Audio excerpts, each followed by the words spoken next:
बिहार की करेंगे। बिहार में सत्ता के गलियारों से लेकर दिल्ली तक सियासी सरगर्मी चरम पर है। दरअसल बिहार कैबिनेट के विस्तार की उल्टी गिनती शुरू हो गई है। कयास लगाए जा रहे हैं कि मुख्यमंत्री सम्राट चौधरी को केंद्रीय गृह मंत्री अमित शाह के साथ होने वाली हाई प्रोफाइल बैठक में नए मंत्रियों के नामों पर अंतिम मुहर लग जाएगी।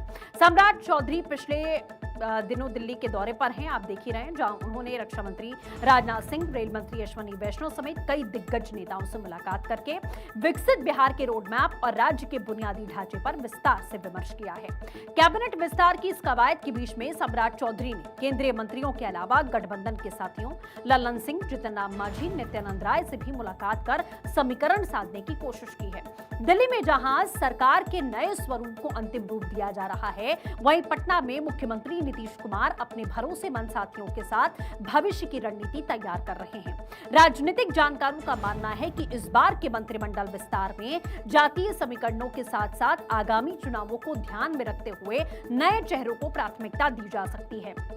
एक तरफ जहां एनडीए सरकार का ढांचा तैयार हो रहा है, वहीं दूसरी तरफ बिहार की राजनीति में एक नए युग की आहट सुनाई दे रही है। नीतीश कुमार के पुत्र निशांत कुमार ने आज चंपारण की ऐतिहासिक धरती से अपनी सद्भाव यात्रा की शुरुआत की। यात्रा पर निकलने से पहले निशांत ने अपने पिता का आशीर्वाद लिया और निश्चय रथ पर सवार होकर बगहा के लिए रवाना हुए। जेडीयू कार्यकर्ताओं ने जिस तरह इस यात्रा के लिए ताकत झोंकी, उससे ये साफ संदेश दे रहा है कि ये यात्रा भविष्य में पार्टी की बागडोर निशांत कुमार को सौंपने की औपचारिक तैयारी का एक महत्वपूर्ण हिस्सा है।